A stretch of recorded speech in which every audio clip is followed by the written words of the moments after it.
Sewmates, welcome and welcome back to my channel. If this is your first time checking out this channel, please consider subscribing, because on this channel I'll teach you how to do simple DIY fashion right there in the comfort of your homes, and you do not want to miss out on any of it.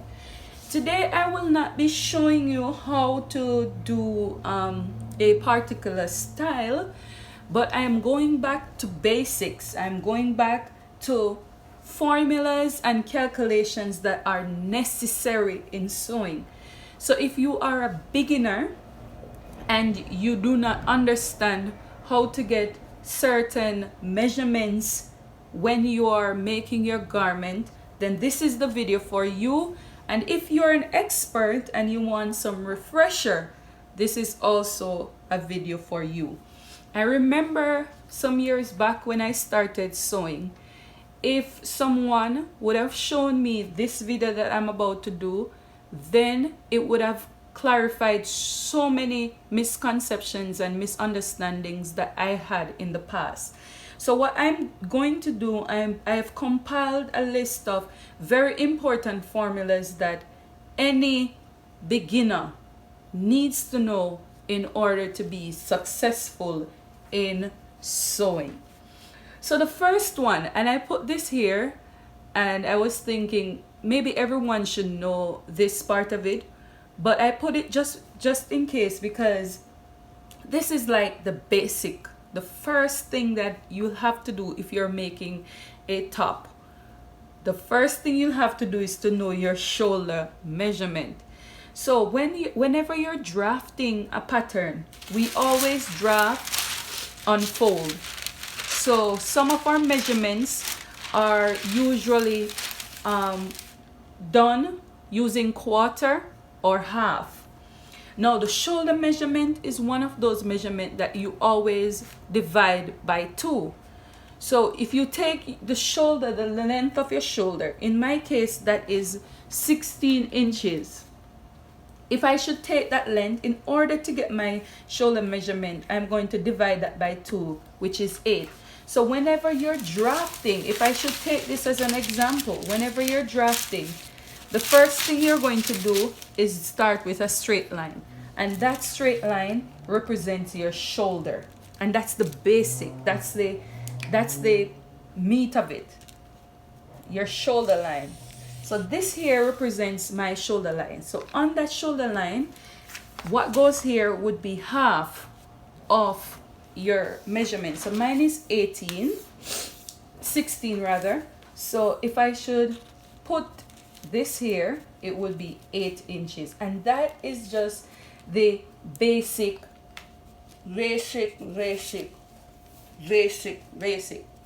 Oh, there's one more that I did not put on my paper, and that is your slant, your shoulder slant. That is another important formula that you're going to need. To get your shoulder slant, there's a standard that you need to know. It's a 3 inches, 8 inches standard. So 3 inches would represent neck width, and 8 inches would represent where I want to drop the shoulder from. So in this case, whenever you have your 3 inches and your 8 inches, that's standard. You go down 1 inch from that 8-inch point, and then you will slant your shoulder line. So that's one more thing that you need to know. So let from that 3 inch to that 1 inch, you let that line pass through the 1 inch point. So now when you're putting your shoulder, I would put 8 inches, as I said, which is here for me. So I would go ahead and draw my armhole line, and we're going to talk about the armhole depth now. Now if you have a broader shoulder than me, like 18 inches, you're just going to put 9 inches. So instead of 8, it will be 9. So you have to come over 1 inch more, right? So that would be right there. Okay. And if you have a smaller shoulder than me, like 14, you know you have to go into 7, so it's gonna be somewhere there. So this is something very important that you will need to know in order to be successful in sewing. That's like the basic one. Now let's talk about the armhole depth, because there are some persons who said that the reason why I am not so much successful in sewing is because the armhole gives me a lot of trouble. And it's true. When I was starting out sewing, the armhole was the hardest thing for me to get. So in order to find, say for instance, there you could take the measurement around your arm, around this part, you could take it. But what if you have a client and you forget to take their arm depth measurement, the arm measurement? All you need to do, you need to take the bust of your client, you're going to divide it by 6, and then you're going to add 1.5 inches. And I put this without sleeve because what I find is that when I use this measurement, I usually use it when I'm doing a sleeveless dress or a sleeveless top. So my bust is 42 inches. If I divide that by 6, it's gonna give me 7 inches. If I add 1.5 inch to it, it's gonna be 8.5 inches. And as I said, I usually do this without like sleeve. But if I'm adding a sleeve to my measurement, I would take my bust, I would divide it by 6, and I would add 2 inches, so ½ inch difference. So in this case, it would be 7, bust divided by 6 is 7, plus this 2 inches is gonna be 9. So now, when you get that armhole depth from your shoulder measurement, from here, you're going to put it. So this is a vertical measurement. So you have vertical measurements and you have horizontal measurements, okay? Remember, vertical means up and horizontal goes from east to west, and vertical is north to south. So your vertical measurements are those measurements that are along your body, okay? So this vertical measurement, I would, from my shoulder line, it would be 9 inches, okay? So it would be right there, okay? And what you're going to do, you're just going to draw that straight line across. Ensure that you have 9 inches both places, because you don't want it to be crooked, right? So from my shoulder, I have 9. And then I'm going to draw this straight line right there. Now, remember we said that the shoulder measurement, mine is 8.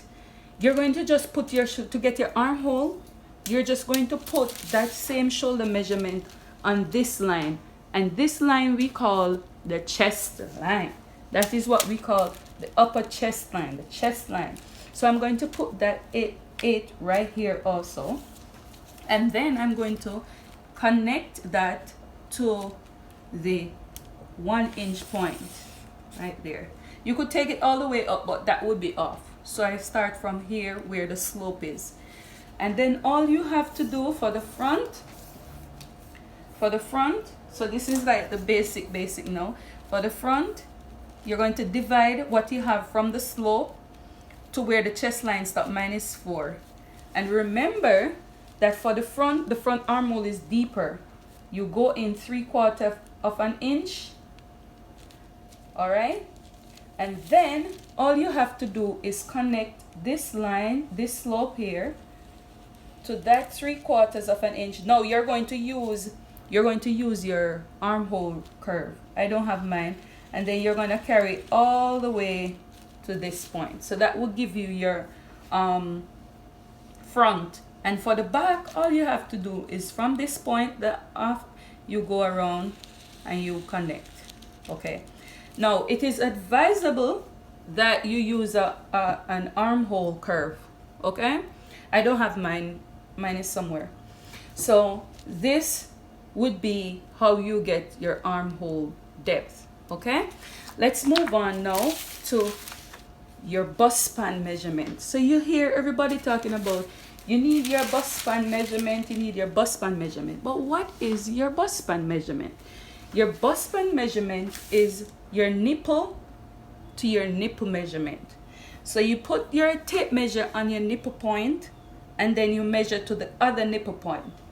Now, there's a formula, or more than one formulas, rather, that you could use to find your bust span measurement. Now, I want you to stay with me.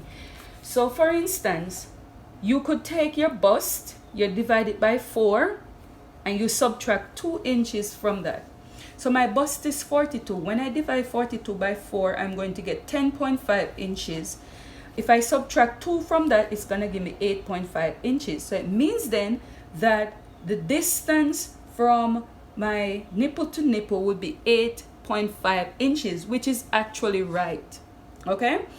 But when you're drafting on your fabric, remember that this is unfold. Remember. So for instance, this would be my waist measurement. Let me say this is my waist measurement. Bring it down some more.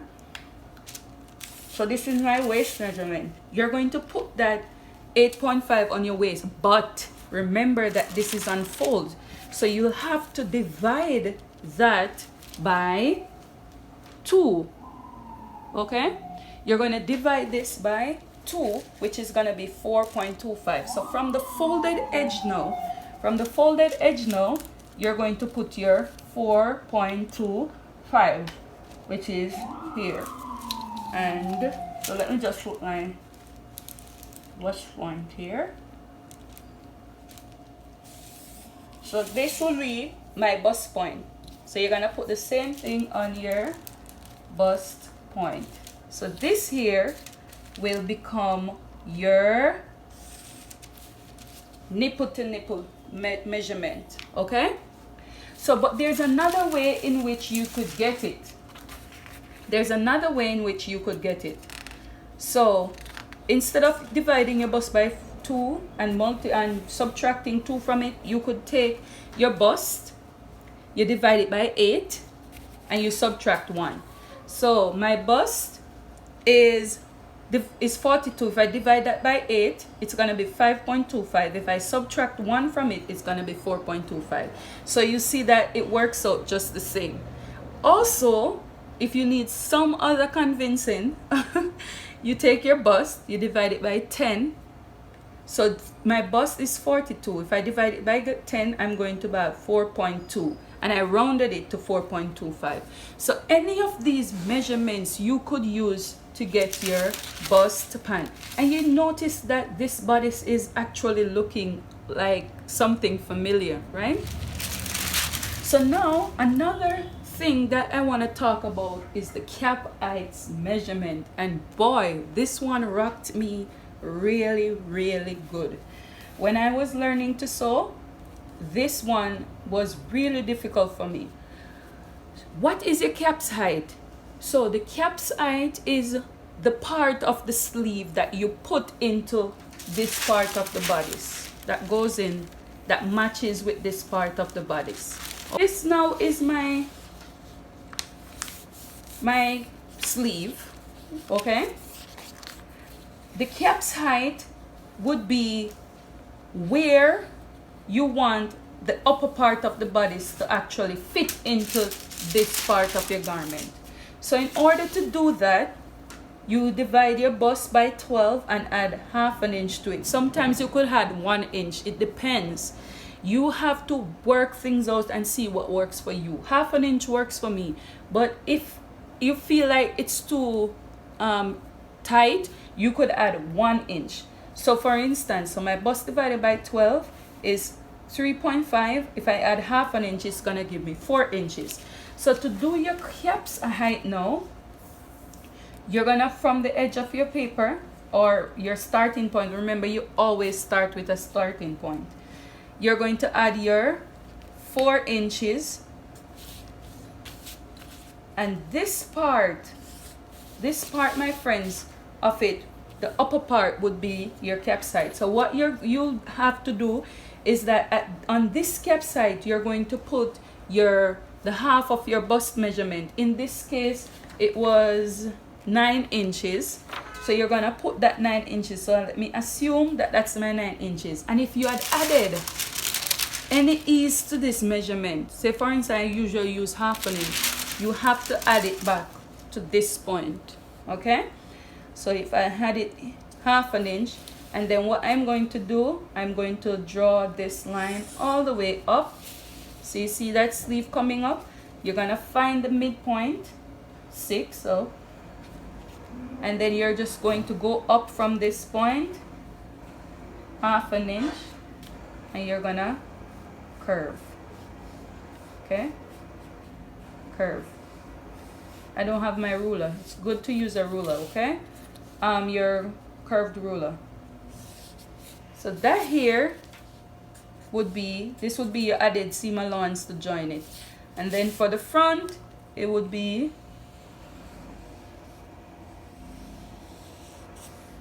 this is just a rough sketch because we are just, I'm just showing you the formula. So this here would be the part that goes in to this bodice right here. I hope you understand that. Now let's talk about the bust radius. What is your bust radius? So let's talk about the vertical measurements now. When we talk about the bust radius, let's talk about the vertical measurements now. So if I should take my pattern here that we've been working with, this would be the bust point line. This is where your bust, from your nape to your shoulder to your bust point. This is my waist. Now there's another important measurement, which is your under bust measurement. Okay, this is your under bust measurement, and this is comes in very handy. Now when you hear people talk about bust radius, especially when it comes onto a corset or it comes onto a like a bustier, it's very important. Now in order to get your bust measurement, you just have to take your under bust measurement, your vertical measurements now, from the bust point. So in this case, my under bust would be 14.5 inches minus the bust point is 11 inches. So from here to here is 11, from here to here is 14.5. When you subtract that, you'll get 3.5 inches. That would be your bust radius. So it's the distance from here to there. That would be the bust radius. Now let's talk about like a shorts or a pants or a palazzo. Let's talk about crotch depth. You know, when you're making a pants, it's usually advisable that you sit on a hard surface. When you sit on a hard surface, you take the measurement from your waist to that surface that you sit on. Now, what if you are making something for a client and you did not take that measurement? There's a formula that you could use in order to help you or guide you to getting that crotch depth. So all you have to do is take your client's hip minus 44 and you divide it by 4. You're going to get 11 inches. Now I like my pants at my waist. I don't know, but there are some ladies who wear their pants a little bit lower. Okay, if you want your pants at your waist, meaning your natural waist, you could use your hip and divide it by 4 and you're gonna get 11.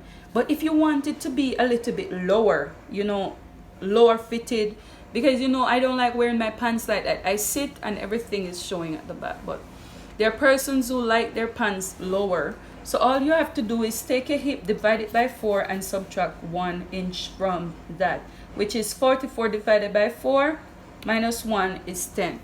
Now let's talk about the crotch extension.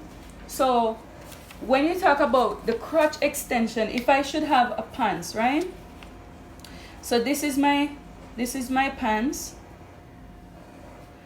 There's something that they call the crotch extension. This little part right here, I'm not a very good artist, but there's a part here that you have to extend in order for the crotch to feel have some freedom there. To get that crotch extension, all you have to do is divide your hip by 20, which is 44 divided by 20 is 2.2. So you know that you're going to extend the crotch by 2.2 inches. Okay. Now let's talk about circles. I think this is also a very important topic that we need to discuss. Circles. Because circles are everywhere in sewing. Everywhere in sewing. Now, to find not the circumference but radius, because your circumference is whatever you're working with. So for instance, if I'm working with a skirt, my circumference would be my waist. If I'm doing a bell sleeve, my circumference would be my arm. So your circumference depends on where on your body you need the flare to sit. So in this case, let's think of it as if it's our waist. So let's use a waist of 44, for instance. Now, when I teach my students in school, I teach high schoolers. I teach children in the high schools. And sometimes as teachers, because I teach math, and sometimes as teachers, you teach your children and you just give them a formula and just tell them, okay, students, just put this formula in the calculator or put the numbers in the formula and you get the answer. And then you think, how did I arrive at the formula? So now you'll have to teach some form of conceptual understanding. And some of you might say that, oh, I don't have to learn to do circles because I could go to By Hand London that does the calculations for you. I could go to By Hand London, put my waist in, and they give me the formula. But where's the conceptual understanding of that? What if one day By Hand London would have taken down their site? How would you know how to calculate your waist by yourself? So learning the concept of something is much more valuable than just learning the formula. Because when you have the concept, when you can generate it for yourself, it makes it more meaningful. And so today I'm going to show you how to understand the concept of circles so that you'll be able to calculate it for yourselves. I hope I'm not talking too much today. All right, so when we think of a circle, we think of this right here. Now, a circle, to find the circumference, meaning the distance around the circle, is called the circumference. Okay, there's a formula to find circumference. It's 2 times pi times r. And what you'll be asking, what is pi, what is r? No, r is just the radius. So if you think of a circle, if you cut the circle in two, if I should cut this circle in two, like right here, this is called the diameter. But the diameter is half of the circle. So the radius would be half of your diameter. So the radius would be from the center point to any point on the circle, the circumference. To any point on the circumference would be your radius. Now, so we know what the radius is. So what is pi? Now, pi has been here forever. It's a constant number. It's a number that goes on forever. But we usually approximate it, or we usually round it to 3.142. Now, this circumference, so it says now, in order to get my circumference, I will have to multiply 2 times my pi, which is my pi is 3.14, times whatever my radius is. Now, in sewing, whenever you're calculating a dress or a skirt or whatever, you want to hit or find the radius. And the radius is what is unknown. So if I should take my thing here, I know my circumference. I know that my waist is 44 inches, right? But what I don't know is my radius. So if I should multiply 2 times pi, If I multiply 2 and we know pi is 3.14, we know that that's going to be 6.8, right? So in order to get the radius by itself, we're going to do a little transposing. So we're going to take away the 6.28, but we know that 2 is multiplying pi and pi is multiplying r. These are multiplying each other.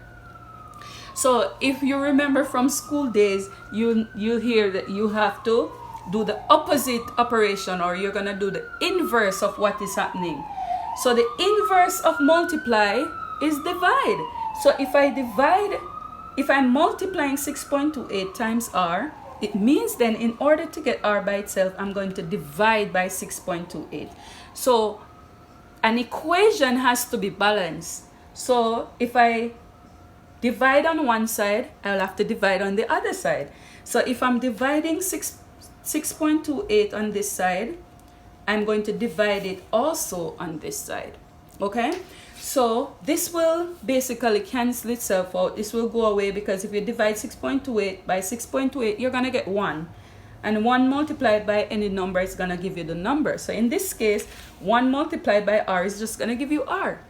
So if you divide 44 by 6.28, you're going to get 7. So this here, my friends, is your radius. And this is when you are doing a full circle, right? A full circle. So this is my full circle. So the radius would be 7 inches. All right, let's move on. So what if I want a 3/4 circle? Because that is possible too. A circle is divided in quadrants. So if I have one quadrant, so remember, if two angles meet, here they meet at a 90-degree angle. So this is 90, 90, 90, 90. Okay?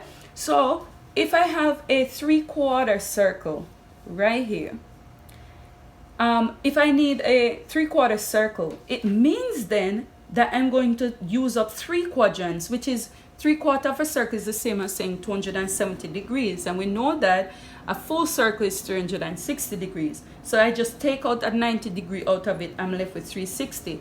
How do I get this to calculate a circle of 3/4 degrees?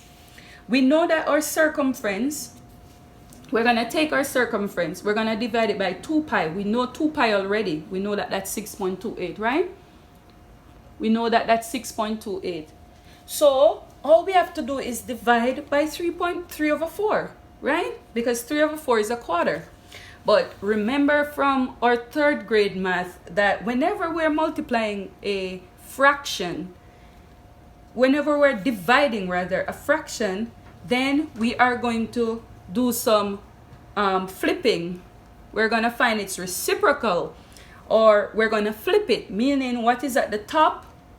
What is at the top? We're going to put it at the bottom, and what is at the bottom? We're going to put it at the top, right? So we know that our circumference is what?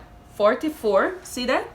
And we know that 2 pi is 6.28. So this is this here, and we're going to multiply it by, remember we said that we have to flip our fraction. So 4 goes to the top, 3 goes to the bottom. So now we're going to just multiply across. So 44 times 4 is 176. 6.28 times 3 is 18.84, and that's going to give you 9.34. And that's how you get, so this is the radius for the 3/4 circle. Now for the half circle, which is 180 degrees, it's the same thing basically. I know my circumference, I know 2 pi, I'm going to divide by a half, right? Because it's half of the circle. But now you know that you have to flip your fraction. You're going to flip this, okay? So what's at the bottom? The denominator goes to the numerator goes to the bottom. Okay, so it would be 44 divided by 6.28 times 2 over 1, which is the same as saying 2. So you multiply these two, the two top ones, 44 times 2, 88. Then 6.28 times 1 is the same thing. When you divide these two, you get 14. So that is your radius, okay? So now for the quarter circle, and this is the final one. So for the quarter circle, it's gonna be a quarter, which is just 90 degrees. So it would be your circumference divided by 2 pi divided by 1/4, which is the same as saying 44 divided by 6.28 times 4 over 1. 44 times 4, 176. 6.28 times 1, 6.28. You divide both of these, you're going to get 28 for your radius. I hope you find some value in what I did today. If you did, give me a giant thumbs up. Do not forget to subscribe, turn on the post notification bell so you'll be notified each time I make a video. Until we meet again, I will see you in my next one. Bye!